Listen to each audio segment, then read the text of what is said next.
Welcome to Pushing Forward with Alycia, a podcast that gives disability a voice. Each week, we will explore topics like confidence, ambition, resilience, and finding success against all odds. We are creating a collective community that believes that all things are possible for all people. Open hearts, clear paths, let's go. Welcome back to Pushing Forward with Alycia. I'm Alycia, and I have a question. What happens when two women with the same rare disability find each other online, immediately start comparing notes, and discover things like, wait, your body does that, mine does too? Today's guest is Karen Tamley, president and CEO of Access Living in Chicago, one of my favorite cities of all time, one of the nation's leading disability advocacy organizations, and a nationally recognized leader in disability rights, accessibility, independent living, and inclusion. Karen has spent her career breaking barriers in creating change. She's served as the commissioner of the Mayor's Office for People with Disabilities in Chicago and was appointed by President Obama to the U.S. Access Board, where she later served as chair. Big time. But this conversation is personal too. It's not all about work, though we're going to talk about some big stuff. Karen and I both have sacral agenesis, a rare congenital disability. And we connected on this, and it's a rare day that I meet anybody with my same disability. So we are also in a similar season of life. So we not only connected on our advocacy, our bodies, our disability, but we're also in the same age demographic. We had all this connection about aging with disability. And also today, we are in the middle of Disability Pride Month, where disability rights and community and healthcare and aging and disability and accessibility, all those things are absolutely top of mind. So this conversation is so timely. And I really want it to be a candid conversation about all of those things: disability, aging, healthcare, leadership, advocacy.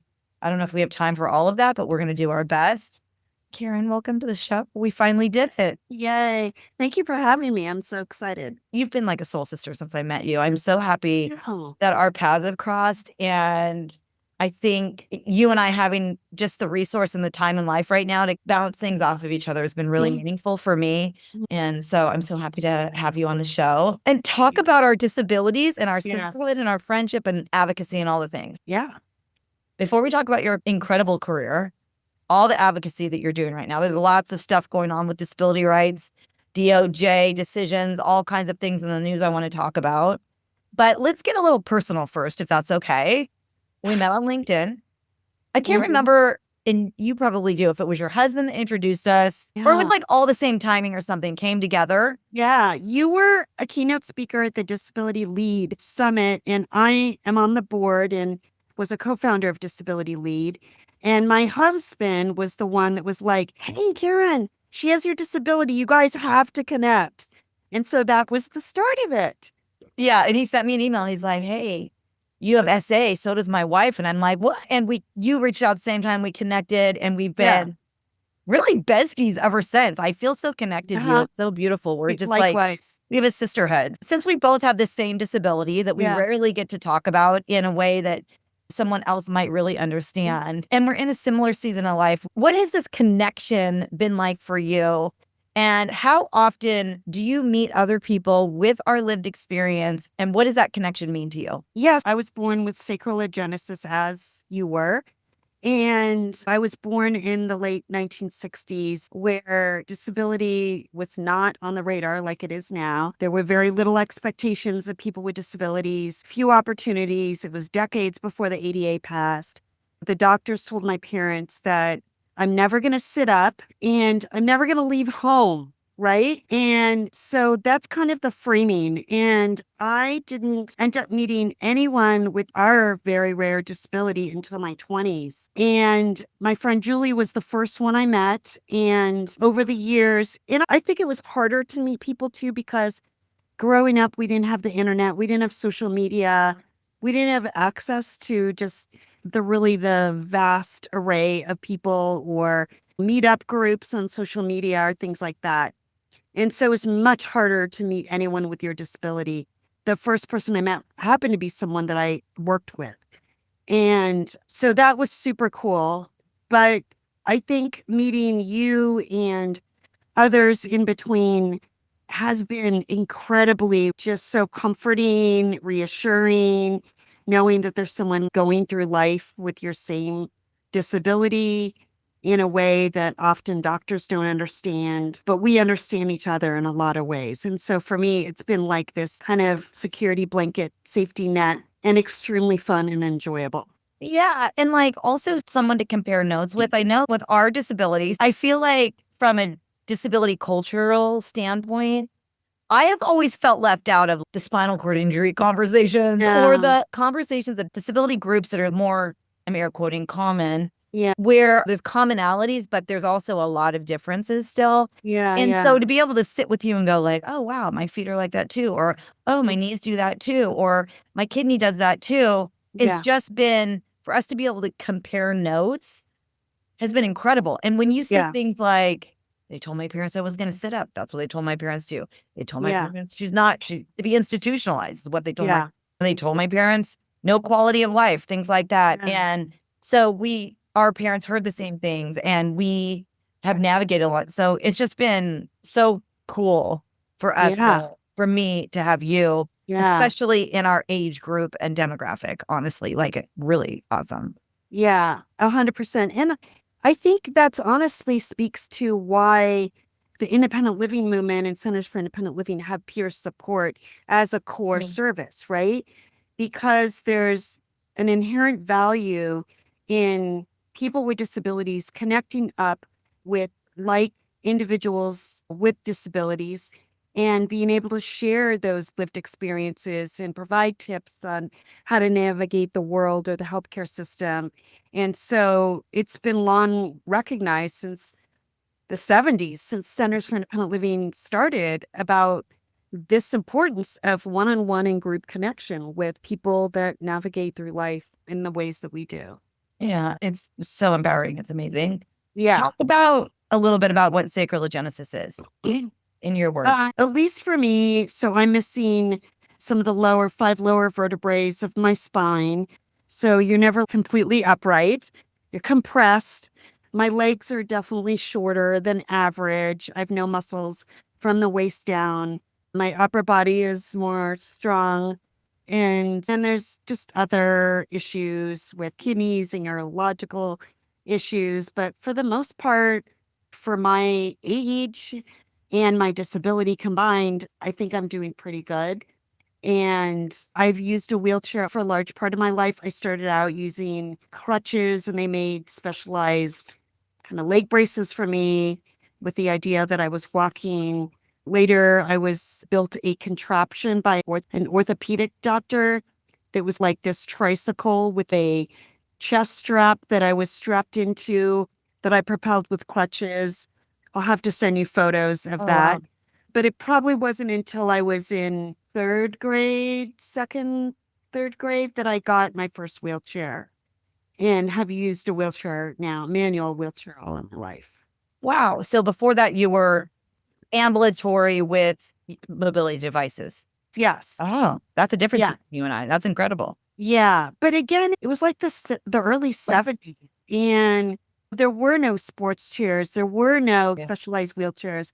It was like the old Irving and Jennings building. I don't even know if I have that name right. The E&J Ironside wheelchairs, right? There's little me in this big old wheelchair with the handlebars above my head, sinking into it, no specialized seating at the time.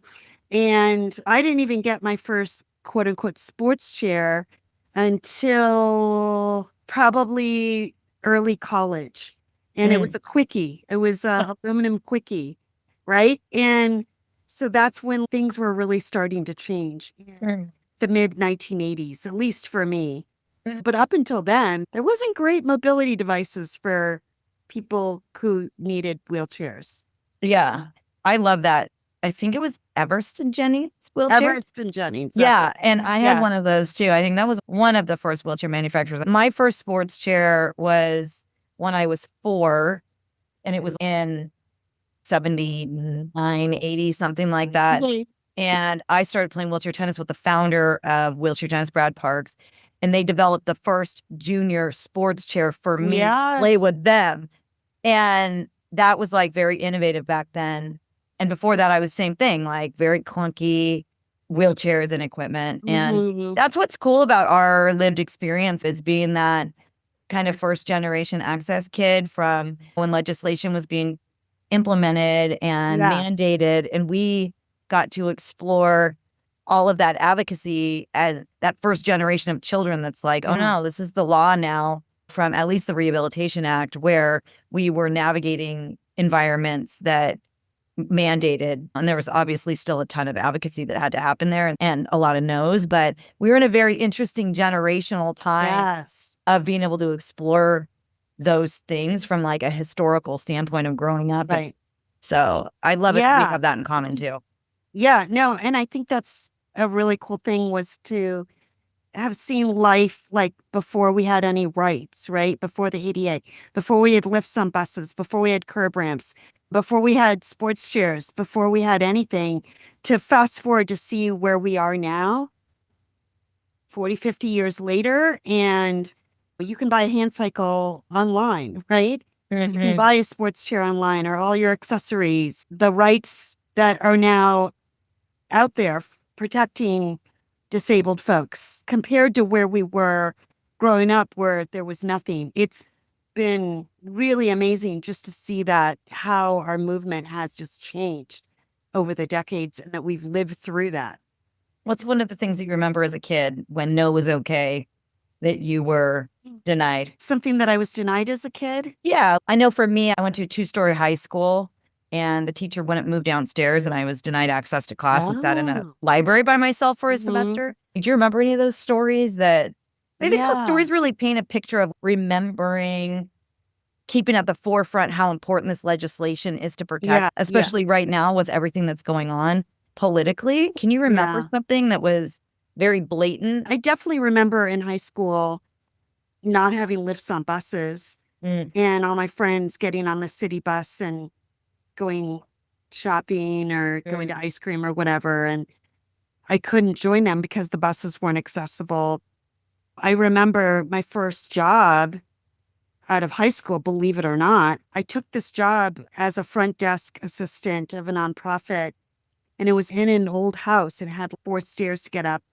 My mom carried me up every morning up those Oh. stairs to work. I would never do that now. Never. Again, that was before the ADA, before we had kind of a mindset of expecting and demanding, and it was the only job offer I had that summer.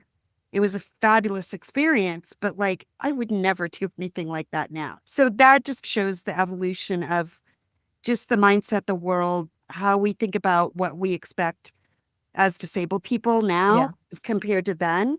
And I remember being carried into restaurants by my parents, getting out of my wheelchair to crawl on the floor to use a restaurant bathroom because none of them had stalls, right? And I would carry flip-flops in my bag to put on my hands to jump out of my chair and hop up on the toilet and then hop back on the floor, get it back in my wheelchair. And that was just like accepted, like the way you navigated the world. Like, again, something I would never do anymore, right? Because I don't have to do it and I'm not going to do it. But as growing up as a kid, that's the way life was. And because there were no laws that said these places had to be accessible.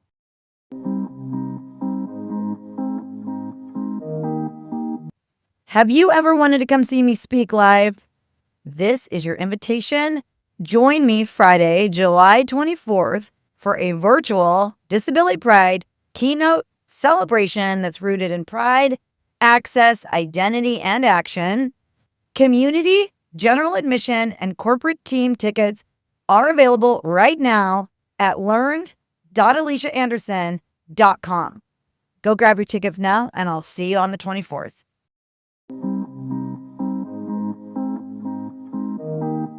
You just gave me a flash. I used to do the same thing with shoes on my hand. Yeah. I haven't thought about that for years. Uh-huh.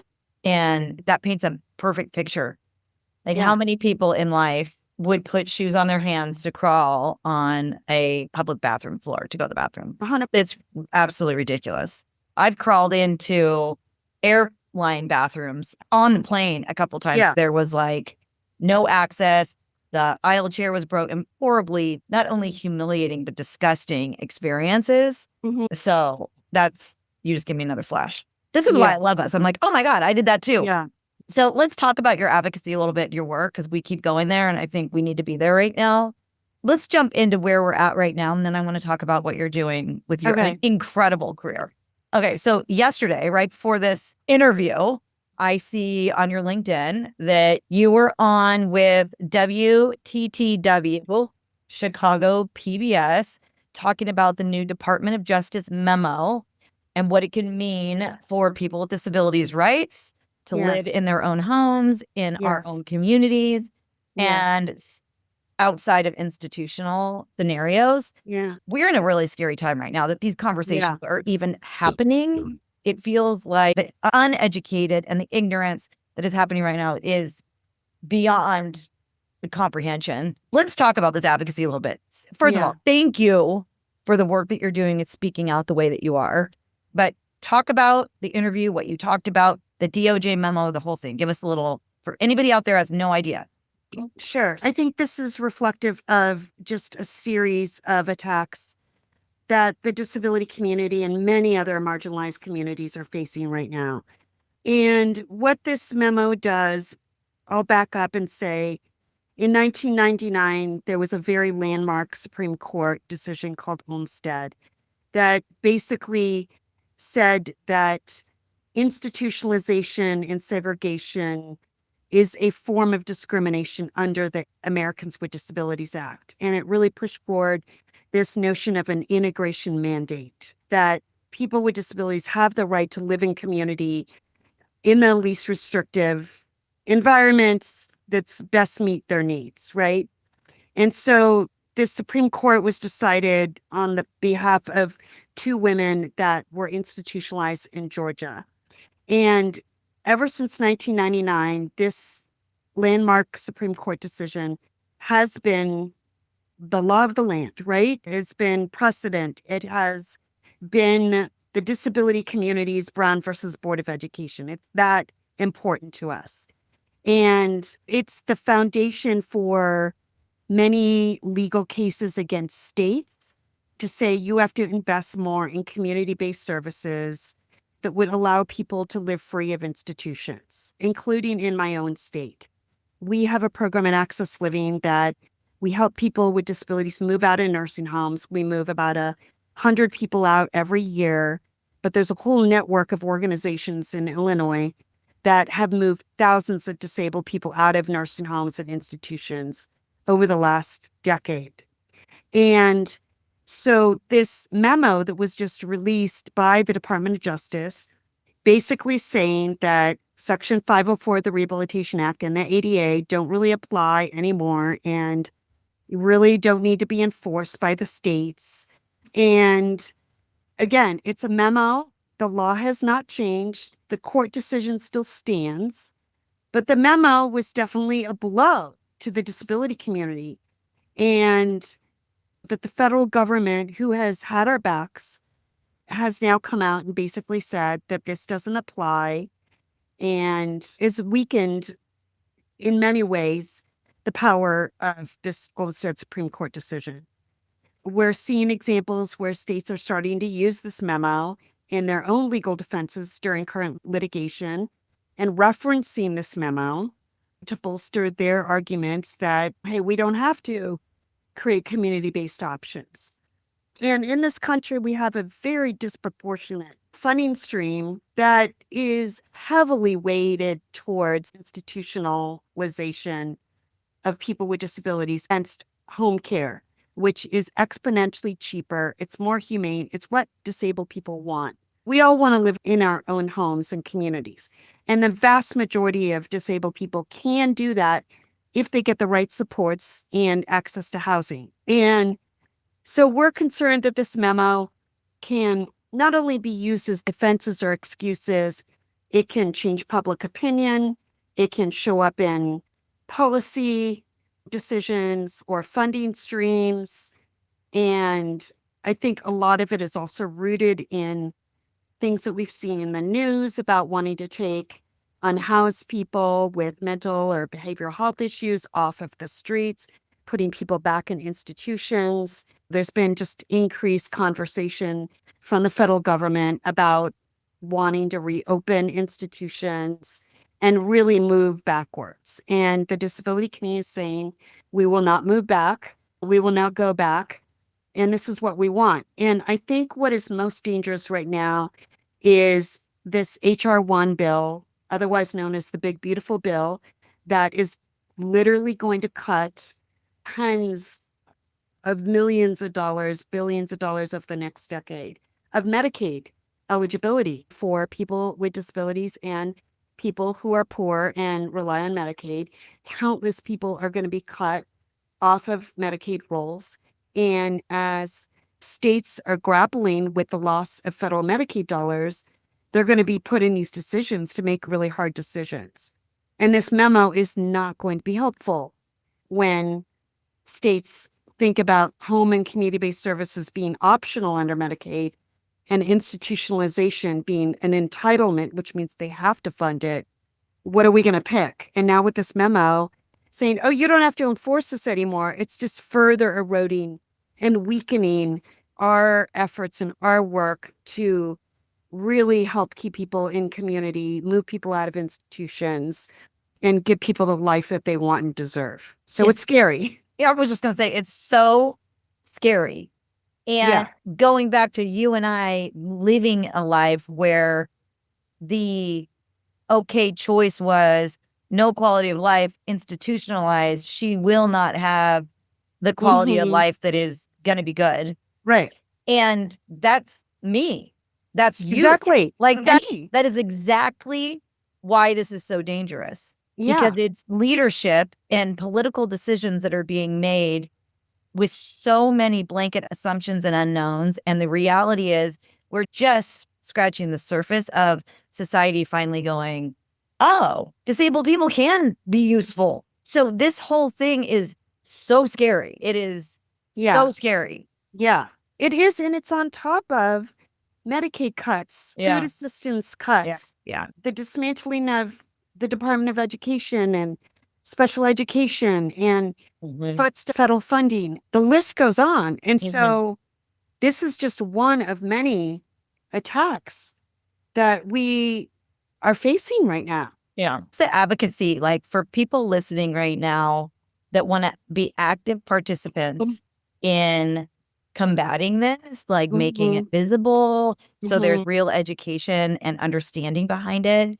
not just words on some screen that comes up and then we have another news cycle. What is the advocacy? Like from the average Joe at home that goes, oh, whoa, wow, I need to learn more and help get involved.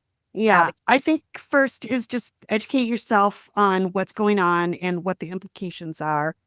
There is misinformation out there, obviously. So I think it's really important to go to trusted sources, disability orgs that have really good, solid information about what all these cuts and attacks really mean.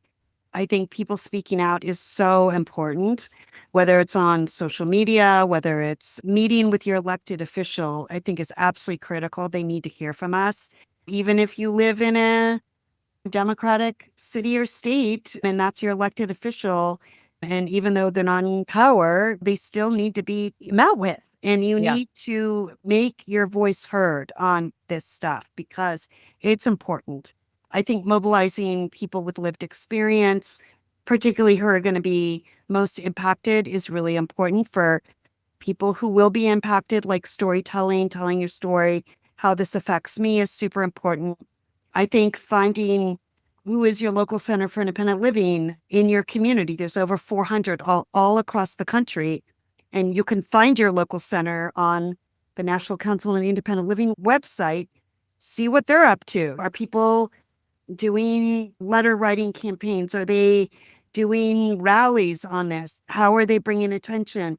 Are they posting about this that you could repost? What are the ways that you can make your voice heard in opposition to these cuts? So I think that there's many ways, and I do think we are making a difference. In many of these instances, there's public comment that comes out from the federal government.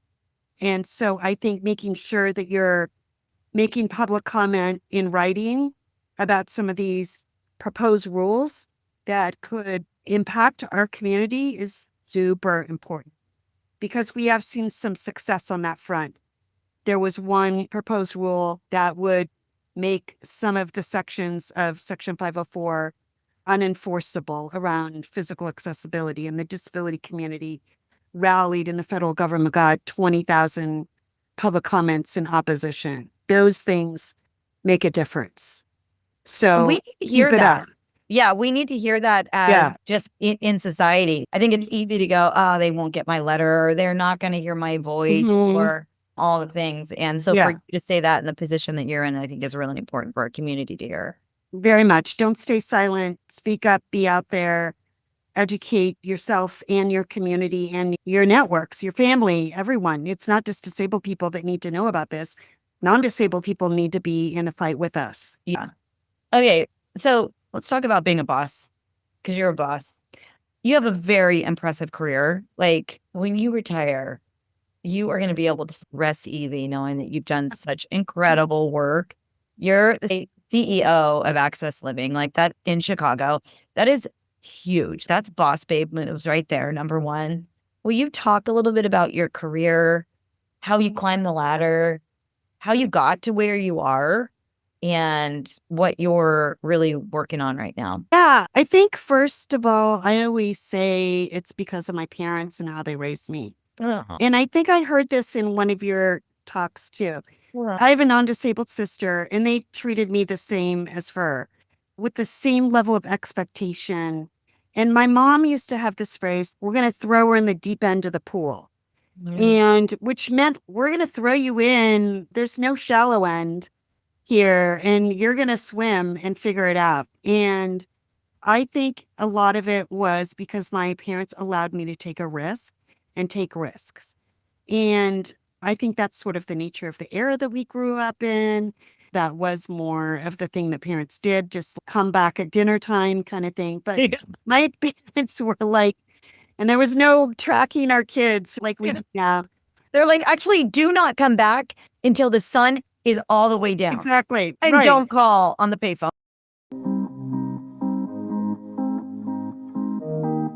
Big news! We are launching the accessibility check. Are your products accessible? Your services, your website, your meetings, your marketing, your workplace culture? Not sure? You better check. The accessibility check is your quick start for spotting barriers, strengthening inclusion, and for making accessibility part of the way that you work. You can find more at learn.aliciaanderson.com. There you will find the accessibility check. Don't guess, don't wait, go check.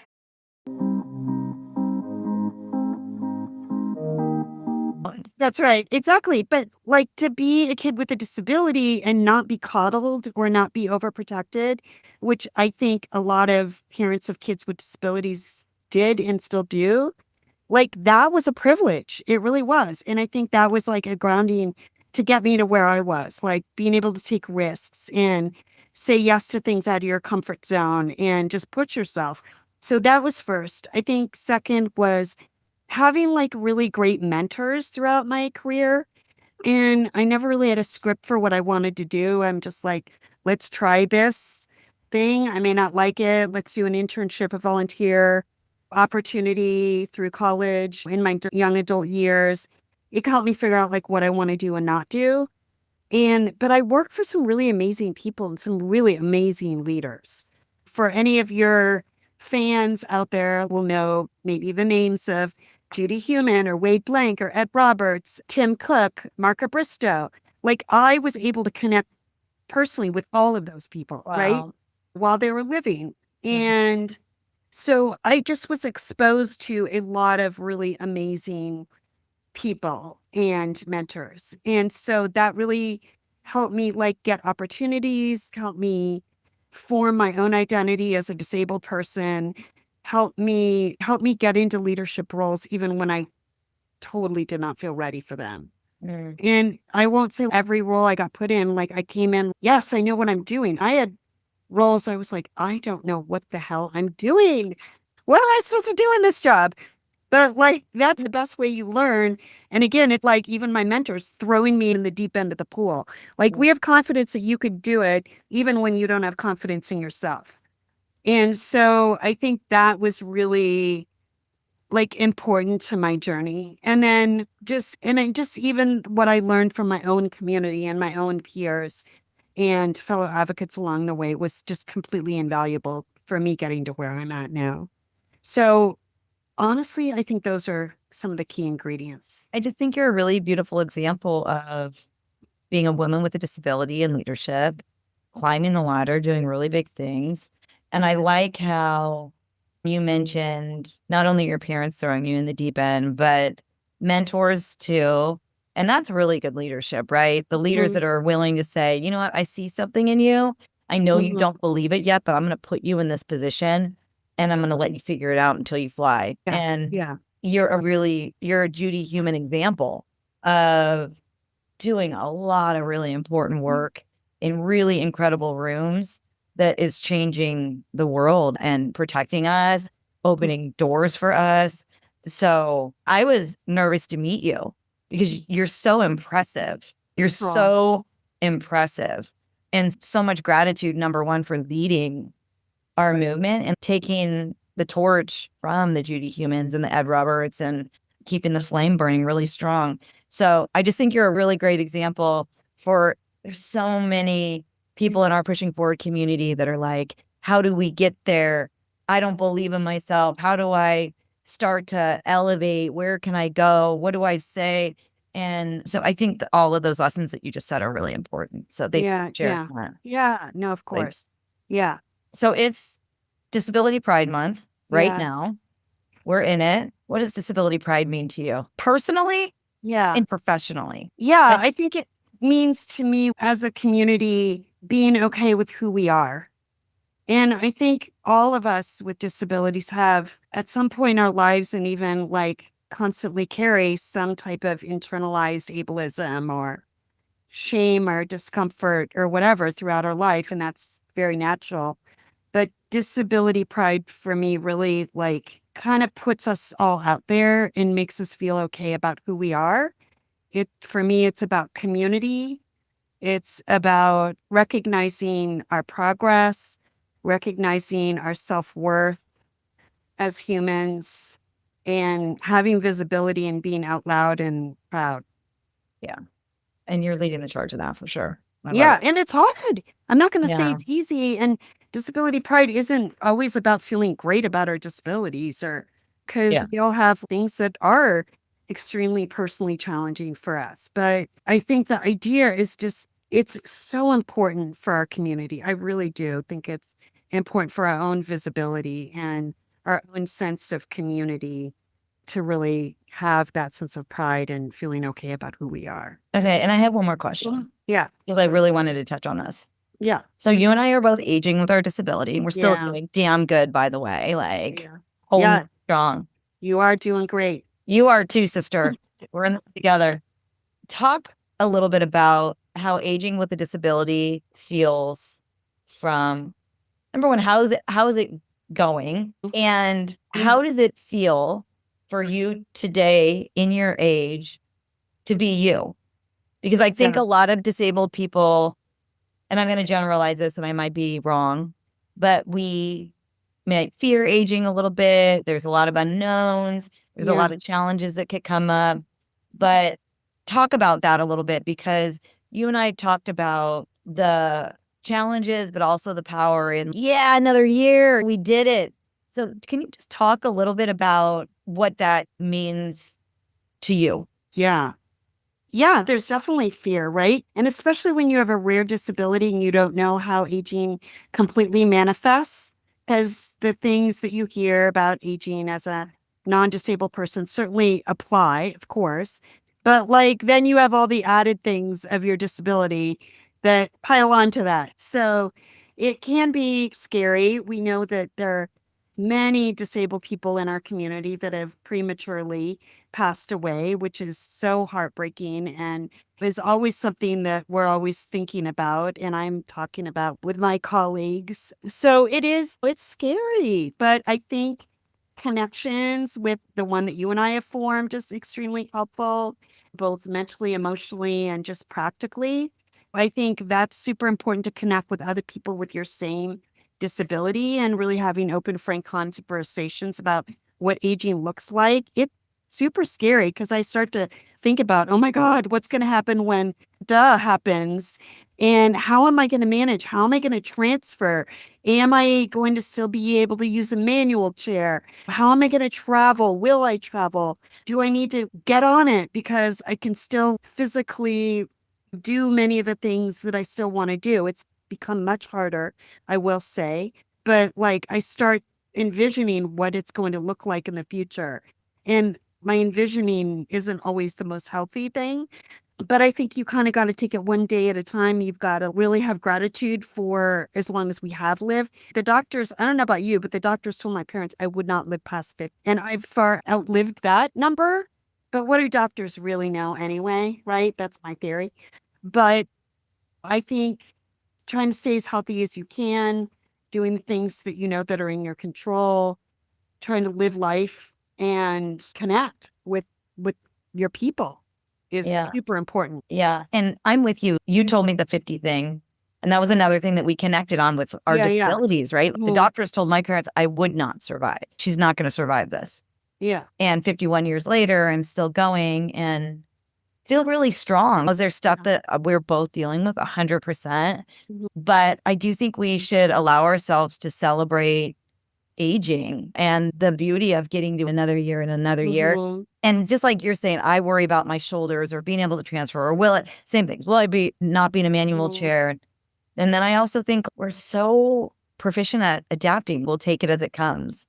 But I love that we have this together. We're going to age together. We're going to be old ladies in our chairs and some porch. Yeah, exactly. And I'm just, so I guess for our community that's listening, I think we just don't know what we don't know, and we got to power through. Yeah. And it's been each year for me, it's like, oh, I did that next, and see what next year looks like. Yeah. Yeah, exactly. Yeah. No, and they're just like I said, just the value of that peer support is precious, right? Yeah. And life is too. And just not taking aging for granted, and also feeling it's also a privilege to be able to age, right? Especially with a disability. Yeah, it is. Yeah. Okay, so Access Living Chicago, how do we support you?